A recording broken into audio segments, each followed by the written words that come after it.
혹시 대기업에 총 몇 년 재직하셨었나요? 저는 총 14년 근무했습니다. 혹시 대표님은 본인이 싫어하는 일을 하면서도 행복해질 수 있다고 생각하시나요? 아니요. 예전에 제가 20대, 30대를 풀로 다 대기업에서 보냈는데 20대, 30대 초반, 중반까지는 조직에서 성장을 하면서 좀 싫어하는 것도 내가 성장을 위해서 감내해야지 라는 생각이 있어서 어느 정도 가능하지 않을까 생각을 했었는데 제가 이제 40대가 되어 보니까 불가능한 것 같아요. 왜냐하면 내가 싫어하는 일을 평생 한다는 건 또 대부분의 사람들이 직장인으로 할 거잖아요. 내가 정말 싫어하는 사람과 싫어하는 일을 싫어하는 곳에서 싫어하는 분위기와 언어로 하루하루가 매 순간이 고역일 거거든요. 행복해질 수는 없습니다. 그래서 저는 행복해지려면은 사회생활 초년생 시절에는 내가 좀 싫더라도 내가 여기서 뾰족하게 얻을 게 있다면은 그걸 얻을 때까지는 나의 능력을 키워서 내가 좋아하는 방향에 갈 수 있도록 나를 단련시키는 과정이 매우 중요하다고 생각을 해요.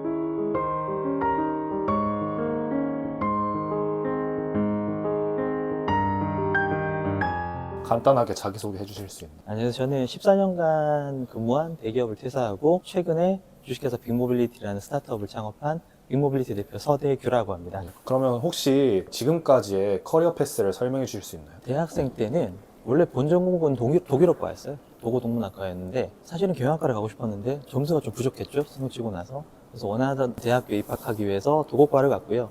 하지만 경영학과 복수 전공을 하면서 하고 싶었던 거를 마음껏 하려고 노력했습니다. 그래서 저는 대외활동과 공모전에 미쳐서 대학 생활을 살았고요.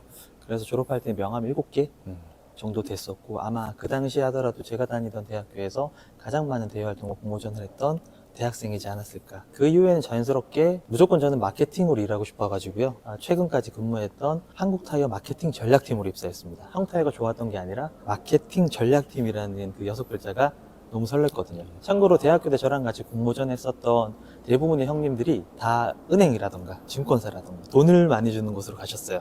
마케팅으로 입사한 사람은 저밖에 없었습니다. 되게 보람 있었고요. 그렇게 이제 대기업에서 마케팅 전략팀을 시작했는데 1년 만에 그만두고 싶었어요. 제가 생각했던 마케팅, 드라마에서 보던 마케팅이랑 너무 다르더라고요. 그래서 3년 정도 마케팅에 있었는데 마케팅에 있으면서 첫 해에는 너무 힘들었는데 시간이 지나서 알았어요. 내가 왜 힘들었나. 왜냐하면은 난 직장 생활을 처음 해봤기 때문에 회사가 가지고 있는 온도와 방향은 저하고 너무 맞을 수가 없는 거였더라고요. 그래서 회사의 온도와 그리고 방향, 언어에 익숙해지는데 2년이 걸렸고요. 그렇게 하다 보니까 어느 정도 인정을 받고 3년을 버티고 나서 퇴사를 하지 않고 해외 영업으로 옮겨서 2년 동안 아프리카 해외 영업을 했습니다. 그래서 아프리카 지역들을 직접 다니면서 영업 활동을 했었고요. 그 이후에 한국타이어 스웨덴 법인으로 나가서 5년 동안 법인을 운영을 했었습니다. 마지막 해에는 직원들 26명, 연매출 1000억 정도를 저희가 했었었고요. 그리고 1년 동안 육아휴직을 했습니다. 가족들과 저에게 쉼이라는 보상을 주고 싶었거든요. 그리고 신사업 기획팀을 만들어서 지금의 모체가 되는 트럭 헬퍼 서비스를 회사 내에서 만들어서 회사에 도움을 많이 받고 마지막에는 이제 외부의 투자를 받고 올해 5월부로 법인을 설립하고 회사는 그만두고 지금의 사업을 시작하게 됐습니다. 그러면은 지금은 어떤 일을 하시나요? 저는 이제 5월 1일자로 주식회사 빅모빌리티라는 법인을 설립을 했고요. 저희 회사는 도시의 데드스페이스, 유부지를 재생해서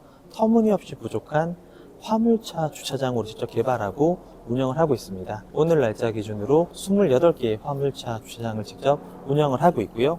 이렇게 운영하는 화물차 주차장을 주차장 검색 플랫폼인 트랙헬퍼라는 온라인 플랫폼까지 같이 운영을 해서 화물차주님들이 본인 댁과 가까운 곳에 화물차 전용 주차장을 찾아서 결제해서 들어오실 수 있도록 화물 주차장을 많이 만들어 나가고 있습니다. 국내에서는 화물차 전용 주차장을 운영하는 회사는 저희밖에 없습니다. 그럼 어떻게 그런 일을 시작하게 되셨어요? 제가 한국타이어에서 14년 근무하다 보니까 화물차, 트럭, 버스 타이어 이런 쪽으로 판매를 많이 했었고요. 이분들의 삶에 대해서 일반인들보다 훨씬 많이 인지하기가 쉬웠고요. 그리고 마지막에 신사업 기획팀을 만들어서 그 당시에 제 회사에서 승용차 말고 상용차 쪽으로 한번 시장을 분석해보라는 말씀을 어느 윗분이 하셨어요. 왜냐하면 승용차는 워낙 경쟁이 심하기 때문에. 하지만 상용차는 시장 규모에 비해서 경쟁이 너무 없다. 한번 이 시장을 훑어봐라라고 해서 4개월 동안 상용차와 관련된 신차 판매, 중고차 판매, 주유, 정비, 세차, 주차, 보험 모든 섹터를 달달 훑어서 저는 주차 사업이 가능성이 크겠다라고 판단을 해서 이 사업을 준비하게 되었고 지금의 창업까지 이어지게 되었습니다. 그러면은 창업이라는 것을 직접 해보신 입장에서 그 일에 만족하시는 편인가요? 저는 엄청 100% 만족을 해요. 왜냐하면은 회사에서부터 어떻게 보면 많은 준비를 이미 해놓은 상태에서 퇴사를 하고 법인을 설립하였기 때문에 준비가 된 상태에서 나오기도 했고 감사하게도. 그리고 저는 직장 생활을 14년 한 회사에서 하면서 해보고 싶은 걸 다 했어요. 이루고 싶은 걸 다 해봤고 더 이상 설레는 일이 없었습니다. 그 상황에서 저희 아내의 표현에 의하자면은 지키는 것만 하기에도 힘든 마흔의 나이에 자기는 하고 싶은 거를 찾아서 하고 있잖아. 설레는 일을 하고 있잖아. 행복한 거 아니야? 라고 하던데 맞더라고요. 저는 항상 새로움을 추구하고 도전하는 걸 좋아하고 그리고 제 힘으로 뭔가 만드는 걸 좋아하는 사람인데 대기업에 일하면 일할수록 제가 제 힘으로 할 수 있고 제 의지대로 되는 것들은 한계가 있습니다. 하지만 창업은 제가 만든 비즈니스 모델이고 어느 정도 수준까지는 제가 원하는 사람들과 일을 시작해서 제가 원하는 성과를 만들 수 있을 것 같아서 어디까지 갈 수 있을지 설레고요. 아직까지는 초짜 스타트업 대표라서 그런지 모르겠지만 매우 설레고 즐겁습니다. 그러면은 그 다음 질문으로 사람들이 대기업을 퇴사하고 창업하는 것을 요즘 너무 꿈처럼 여기고 너무 이상적인 거라고만 생각하는 것 같은데 혹시 그 이면에 있는 뭔가 책임져야 될 부분이나 단점 같은 것들도 있을까요? 저도 희찬님하고 비슷하게 생각을 하거든요. 제가 창업을 하고 보니까 저도 몰랐는데 주변에 창업했던 분들이 꽤 많으시고 잘하고 계신 분도 있지만 성과를 못 내고 계신 분들도 많으신데 특히 이제 20대, 30대 초반의 친구들 같은 경우에는 혹은 대학생 친구들이나 어떻게 보면 책임져야 될 부양 가족이라던가 나만 좀 굶으면 된다는 생각으로 하시는 경우들이 많은데 저는 그것도 나쁘지 않다고 생각을 해요. 이제 그분들 같은 경우에는 창업을 했던 경험 자체가 내 커리어가 될 수 있으니까. 그래서 만약에 내가 결혼을 하지 않았고 학생이다, 20대다, 30대 초반이다. 그렇다면 저는 정말 내가 하고 있는 일이 너무 싫고 힘들다, 직장 생활이. 그러면 창업을 하시는 것도 저는 좋은 선택이라고 생각을 합니다.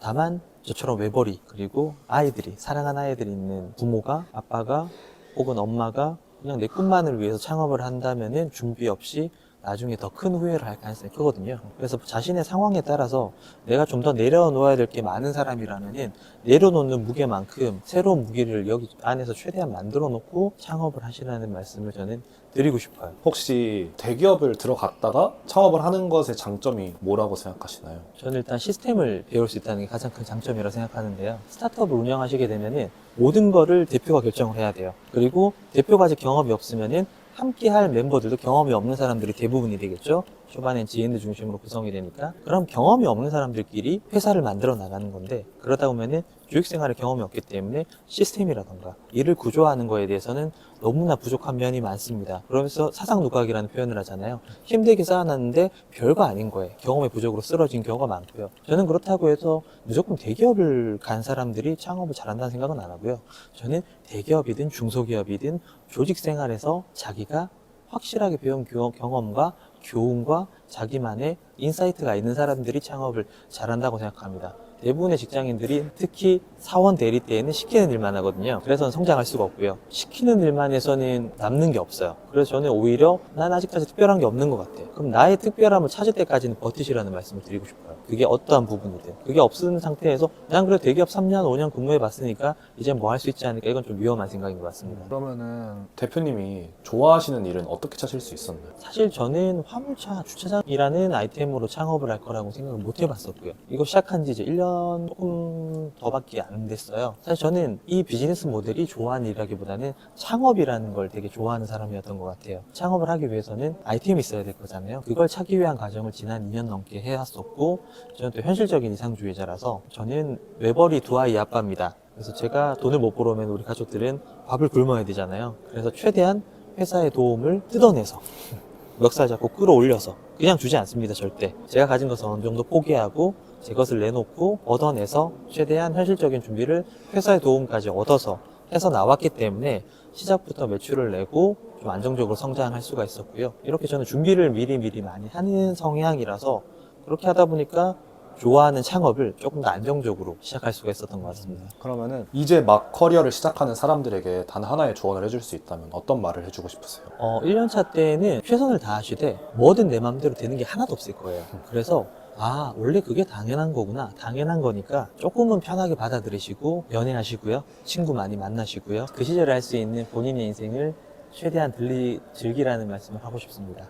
나중에는 이도저도 않을 거예요. 그래서 너무 열심히만 하지 마시고 본인의 인생을 돌아보시고 그리고 인간관계만 잘 맺어도 최선을 다한 거다. 너무 스스로에게 강압적으로 많은 거를 요구하지 않으셨으면 좋겠습니다. 그러면은 대표님이 살면서 받아본 최악의 커리어 조언이 있나요? 그때는 되게 좋은 조언이었는데 지금 생각해보니까 최악의 조언이, 저의 사수분이 저보다 10살 많은 선배님이셨는데 제가 신입사원한테 그런 말씀을 해주셨어요. 배규야, 업무는 패스와 토스다. 무슨 말인지 아니? 라고 하시길래 모르겠는데요? 그랬더니 결국 네가 일을 해서는 안 된다는 거야. 패스를 주든 토스를 주든 결국 우리가 일을 해서는 안 돼. 그렇게 해야 돼. 어떻게 보면 맞는 말이기도 했어요. 대기업에서 일하다 보면은 일을 핑퐁 치는 경우가 너무 많거든요. 그런 의미에서 말씀해 주신 거긴 한데, 저는 성향이 토스랑 패스도 좋아하는데 슛 차는 것도 좋아하고 스파이크 때리는 것도 좋아하는 사람인데, 자꾸 패스와 토스 얘기만 하시니까 저라는 사람이 없어지는 기분인 거예요. 그래서 혹시나 회사를 다니시면서 혹은 사회생활 하시면서 이런 비슷한 조언을 들으시게 된다면은 어느 정도만 받아들이시고 나의 성향에 맞춰서 다양하게 경험해 보시는, 다양한 포지션을 소화해 보시는 게 본인의 성장과 행복에 훨씬 큰 도움이 됩니다. 그게 어쩔 수 없는 대기업의 기업 문화라는 것 정도만 받아들여도 괜찮겠네요. 네. 그리고 패스와 토스 마시는 분은 평생 그렇게 삽니다. 저는 벌써 강스파이크 때리고 있고요. 어떤 삶을 사실지는 본인이 선택하시면 됩니다. 그러면은 패스와 토스가 아예 없을 수는 없는 건가요? 아예 없을 수는 없는 것 같아요. 왜냐하면은 제가 스웨덴에서 근무를 하다 왔잖아요. 스웨덴 같은 경우에는 채용을 할 때부터 잡 앤 디스크립션이라 그래서 이 사람이 업무에 대한 모든 것들을 세세하게 적어서 서로 확인을 하고 연봉 협상을 해서 계약서를 씁니다. 하지만 대한민국 사회는 아무리 대기업이라 그래도 일을 하다 보면은 누구의 일인지 불분명한 경우가 되게 많아요. 그럴 경우에 서로 핑퐁을 칠 수밖에 없거든요. 스웨덴 같았으면 난리 나죠. 그리고 왜 내 잡 앤 디스크립션에 안 적혀 있는데 이걸 하라고 하냐, 20% 연봉을 내달라, 아니면 못한다. 대한민국 사회는 눈치 사회이기 때문에 그래서 이런 일들이 많이 벌어지고 있거든요. 어쩔 수 없는 부분이라고 생각해요. 이거는 대기업뿐만이 아니라 당연히 중소기업, 그리고 더 작은 기업으로서록 더 그럴 수밖에 없습니다. 그러면은 경험해보신 입장에서 대기업이 좋은 이유는 뭐라고 생각하시나요? 일단 대한민국에서 가장 무시할 수 없는 거, 일단 돈, 연봉이 일단 당연히 작은 기업보다는 안정적으로 높을 거고요. 그리고 급여 밀릴 일이 없습니다. 생각보다 급여 밀리는 회사들이 많거든요. 플러스 가족, 친구, 친인척에게 자신 있게 꺼낼 수 있는 명함. 별거 아닌 것 같지만 대한민국 사회에서는 되게 중요하고요. 그리고 큰 기업일수록 아까 말씀드렸던 것처럼 일을 핑퐁할 일도 적고요. 쓸데없는 감정 소비할 일도 적고요. 시스템이 갖춰져 있으니까 제대로 된 일을 배우기가 상대적으로 훨씬 좋습니다. 작은 기업에 갈수록 그런 시스템이나 조직이 작거나 완벽하게 구현이 안 돼 있을 거기 때문에 거기서 제대로 일을 배우지 못하고 나오시게 될 가능성도 크고요. 그렇기 때문에 저는 대기업에서 돈, 그리고 명예, 그리고 일을 제대로 배울 수 있는 환경, 이 모든 것들이 전반적으로 높을 수밖에 없는 것 같아요. 그게 장점인 것 같아요. 그러면은 대표님이 생각하시기에 일을 잘 하기 위해서 회사에서 해야 될 것이 있을까요? 저는 작은 일을 하더라도 그 일을 A부터 Z까지 다 해보라고 그래요. 어떤 의미냐면은 대기업일수록, 조직이 클수록 정말 수많은 톱니바퀴 중에 하나로 우리 팀이 돌아가고 있습니다. 그 작은 톱니바퀴를 또 잘게 쪼개서 제 업무가 존재하거든요. 그러다 보니까 내 일 하나만 하게 된다면은 우리 팀이 하는 일도 뭔지 모르고 또 전체 회사가 돌아가는 가능성도 알기 힘들어요. 하지만 그렇다고 내가 우리 팀이나 전체가 돌아가는 걸 한 번에 알 수는 없기 때문에 적어도 내가 하는 일에 대해서만큼은 A부터 Z까지 한번 해봤으면 좋겠다. 내가 만약에 작게 뭐 하나 서치하는 것만 누가 나에게 맡겼다 한다면은 이걸 왜 해야 되는지, 그리고 이게 어떻게 쓰이는지, 그리고 이걸 찾을 수 있는 방식은 어디까지가 있는지, 이거 관련된 생각할 수 있는 모든 것들을 A부터 Z까지 혼자 힘으로 다 해보게 되면은 무조건 남는 게 있습니다. 또 많은 사람들이 후회를 하시는 게, 제가 후배들이 일하는 곳에서 느꼈던 건데, 시키는 대로예요. 시킨 대로 하게 된다면은, 나한테 이 일을 가르쳐준 선배는 설령 본인 A부터 Z까지 다 해봤을지언정 한 C에서 O까지만 알려주거든요. 그럼 본인은 한 E부터 M까지만 하게 돼요. 그럼 더더욱 나의 경험은 좁아지는 거거든요. 그래서 누군가가 나한테 일을 가르쳤을 때, 이 일을 할 때 나만의 색깔로 최대한 A to Z까지 만들어 보는 게 정말 큰 도움이 됩니다. 이거는 1년차, 2년차, 3년차, 5년차, 최소 10년차까지는 그렇게 하셔야지 나만의 능력이 쌓인다라고 저는 생각을 합니다. 그럼 모르는 거나 애매한 게 있으면 툭 넘어가는 게 아니라 최대한 물어보는 게 그렇죠. 큰 도움이 되겠네요. 신입사원은 까방권이 있다 그러거든요. 1년차 때는 물어봐도 그 누구도 뭐라 그러지 않아요. 제가 아까 일을 너무 열심히 하시지 말고 모르면 물어보고 할 수 있는 데까지만 해보고. 근데 이게 별거 아닌 것 같지만 해가 갈수록 사실은 누군가한테 물어본다는 게 참 어려운 일이거든요. 자존심도 상하고. 하지만 본인의 일을 잘하는 사람이 내가 모르는 걸 솔직하게, 만약에 제가 같이 일하는 상황인데 10년을 봤어요. 제가 너무 일을 잘하는 선배예요. 근데 물어봐요, 오히려 희찬님한테. 희찬님 근데 이거 어떻게 해요? 오히려 기분 좋아해요. 이렇게 열심히 하는 사람이 나한테 내 일에 대해서 물어봐 줬네? 더 열심히 가르쳐 주거든요. 더 빨리 성장해요. 이게 되게 중요한 것 같습니다. 반대로 회사에서 반드시 하지 말아야 할 것도 있나요? 아까랑 좀 연결이 되는 건데 시키는 것만 하는 거, 내 눈앞에 있는 것만 하는 거, 그리고 월급날만 기다리는 거. 이게 초반에는 괜찮은데 연차가 쌓여질수록 실력은 오히려 퇴보를 하거든요. 많은 이 직장인들이 우리 회사는 평균 매년 올라가는 연봉이 한 5% 돼. 그럼 내 실력도 5%씩 올라가겠지라고 생각하지만 만약에 회사에서 연봉이 매년 5%가 올라가는데 물가 상승률이 7%이고 실제적으로 내 능력은 마이너스 5%씩 까지고 있다면은 10년 뒤에는 엄청난 시장에서 바라는 나의 수준과 나의 현재 능력의 차이가 커질 거거든요. 특히 대기업에 근무할수록 본인의 실력을 과대평가할 가능성이 커요.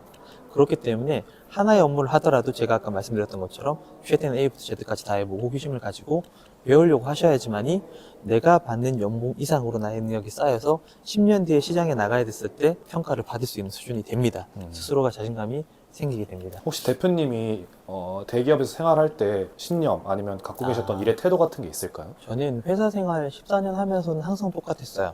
함께 일하고 싶은 사람이 되자. 대규랑 일하면은 저거 힘든데? 근데 어떻게든 될 것 같아. 대규랑 일하면은 할래. 대규 선배랑 하려면 할래. 저는 그런 사람이 되고 싶었고요. 마지막까지 그렇게 했던 것 같습니다. 그래서 과정에서도 저는 절대 후배들 거를 뺏어서 뭔가 제 성과를 이뤄본 적이 없고요. 오히려 제가 성과를 만들어서 나눠주면 나눠주었지. 덕분에 제가 회사를 퇴사하는 날까지 이제 열심히 근무를 하고 회사 앞에 제가 커피차를 불렀거든요.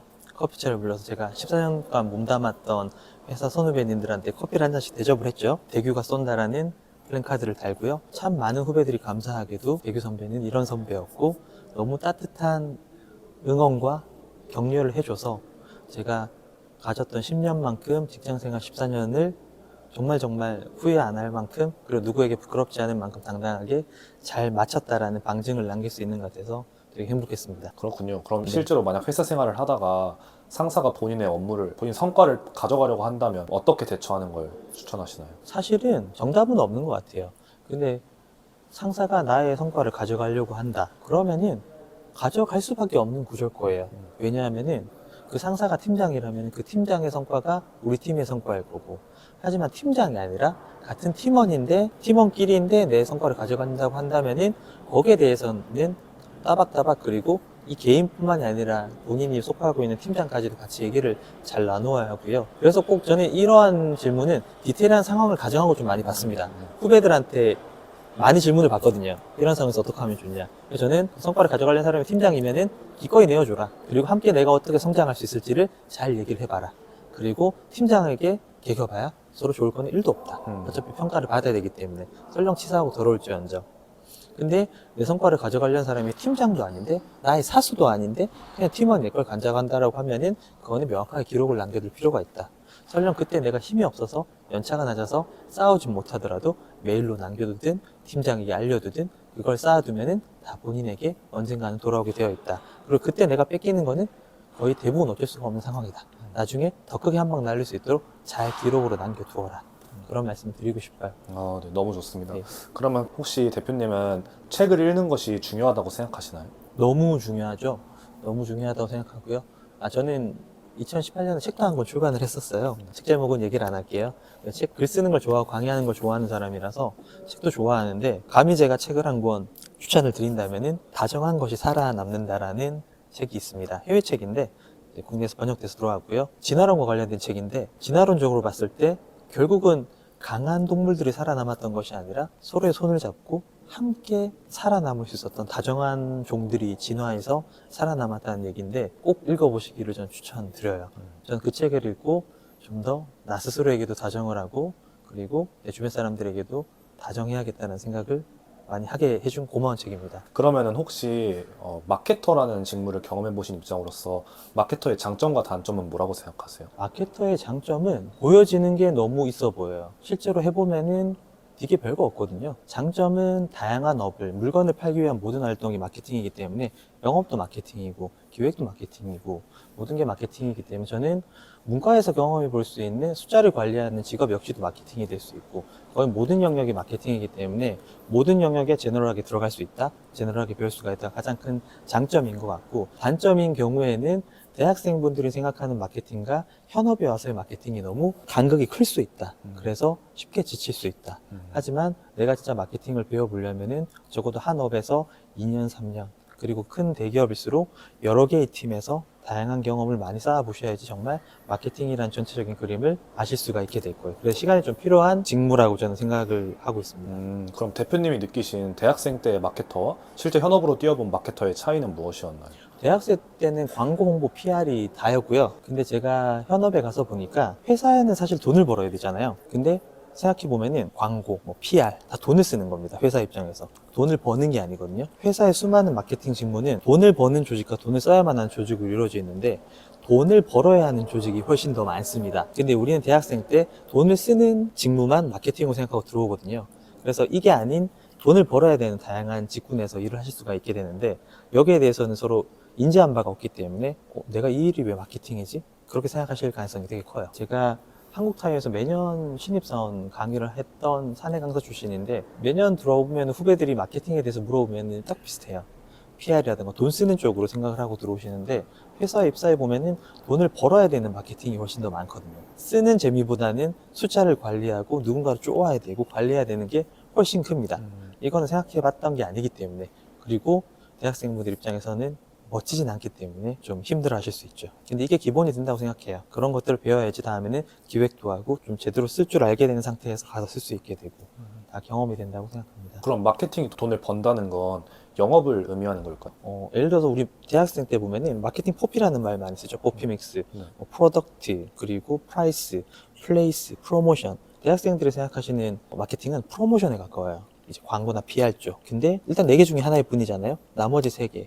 프라이스, 가격 정책을 담당하는 팀도 엄청나게 큽니다. 이거는 가격을 잘 짜야 되는 건데 이런 사람들이 어디 밖에 나가서 화려하게 비춰질까요? 내부적으로 가는 일들이겠죠. 프로덕트, 개발이라던가 상품 기획하는 것도 마찬가지입니다. 일단은 특히 우리나라는 사실 제조업 기반이에요. 최근에 저도 판교에 있지만 IT 플랫폼 기업들이 많이 성장하긴 했지만 대한민국은 아직까지 전통적인 대기업들은 다 제조업입니다. 프로덕이 중심이기 때문에 이 제품을 이제 기획을 하고 만들어내가는 수많은 과정들이 있거든요. 여기에서 정말 많은 사람들이 투입이 됩니다. 이건 역시도 마케팅의 가장 중요한 기능 중에 하나인데 관심이 없으시죠. 경험해 볼 일이 없었기 때문에. 플레이스, 유통. 물건을 만들었으면 잘 팔아야 되잖아요. 유통의 핵심은 뭐냐면은 우리가 잘 만든 제품이 잘 팔릴 만한 위치에 놔둬놓고 고객들이 바로 눈에 띄니까 사갈 수 있게끔 만드는 거거든요. 여기도 엄청나게 많은 인원들이 투입이 됩니다. 생각해보세요. 프라이스, 프로덕트, 플레이스는 내재화가 됩니다. 내재화를 해야만 합니다. 근데 프로모션은 생각해보면 우리나라에 대행사도 되게 많죠. 대행사가 왜 많을까요? 내재화하기보다는 외재화하는 게 더 쉽기 때문에 굳이 내재화할 필요가 없기 때문에 그러다 보니까 프로모션 쪽은 인원수가 많지 않습니다. 외주 줄 수 있으니까요. 마케팅의 대기업의 대부분의 인력은 나머지 3P에 들어가 있습니다. 프로모션이 아니고요. 요거는 현업에서 일을 오래 해보셔야만이 피부로 느끼실 수가 있습니다. 그렇군요. 그러면은 이것도 좀 궁금한 부분인데 요즘 20대들이 대기업에 붙지 않으면 어떤 기업도 가지 않는다고 말하는 추세가 좀 있는 것 같다고. 예를 들어서 중소기업, 강소기업 이런 곳들에는 붙어도 가려 하지 않고 반드시 대기업만 가려고 하기 때문에 취업난이 일어나는 거 아니냐. 혹시 그런 부분에 대해서는 들었을 때 어떤 생각이 좀 드세요? 저는 어느 정도 맞을 수도 있지만 그거는 일부 어른들의 착각인 것 같아요. 제가 다녔던 대기업도 가면 갈수록 공채를 많이 줄이고 있고 경력직 중심으로 채용을 하고 있고 이건 사실은 비단 대기업뿐만이 아니라 중소기업, 강소기업 다 마찬가지인데 갈 데가 없는 거예요.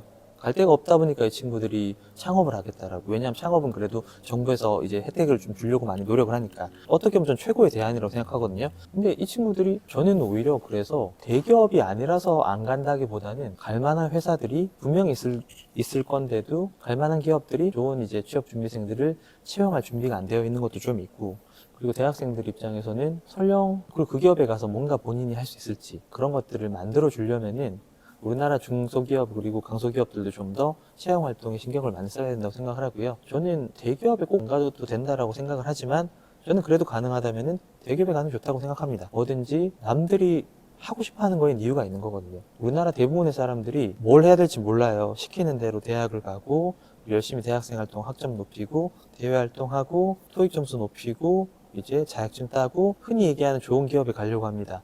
그게 나쁜 건 전혀 아니라고 생각을 하는 게 그게 이 친구들에게 사회가 바래왔던 모습이에요. 다양한 길이 있어라는 건 아무도 설명 안 해주거든요. 대학교 때 특강만 하더라도 정말 좋은 기업에 들어간, 누가 봐도 이름 알만한 기업에 들어간 선배들이 와서 특강을 해주지, 대한민국 강소기업 100개 기업 중에 하나인 곳에서 선배가 왔다 그러면은 그 사람이 설령 생긴 게 잘생기지 않은 이상 호응이 있을 수가 없거든요. 이건 좀 사회 문화 자체가 너무 극단적으로 한쪽으로 몰아가는 게 없지 않나라는 생각이 들고 있고, 창업씬에서도 보면은 그래서 오히려 진짜 열심히 하는 창업을 준비하고 있는 사람들도 좀 그렇게 좀 호도가 되는 게 아닌가. 얘들 대기업 못 가서 창업하는 거다. 저는 그건 아니라고 보거든요. 창업을 하기 위해서는 얼마나 대한 에너지가 필요한데, 좀 사회가 창업을 준비하는 사람들에 대해서, 그리고 이 친구들이 나아갈 수 있는 다양한 길에 대해서 좀 더 대학교 취업과 관련된 과부터 시작해서 많은 고민을 좀 많이 해줬으면 좋겠어요. 말이 좀 길어져 죄송한데, 저는 대학생들 대상으로 마케팅 관련된 강의나 멘토링도 오랫동안 해왔고, 이 친구들이 얼마나 열심히 사는지를 제가 많이 느꼈기 때문에 너무 이 친구들의 문제로만 삼는 게 별로라서 그냥 말씀을 드려봤습니다.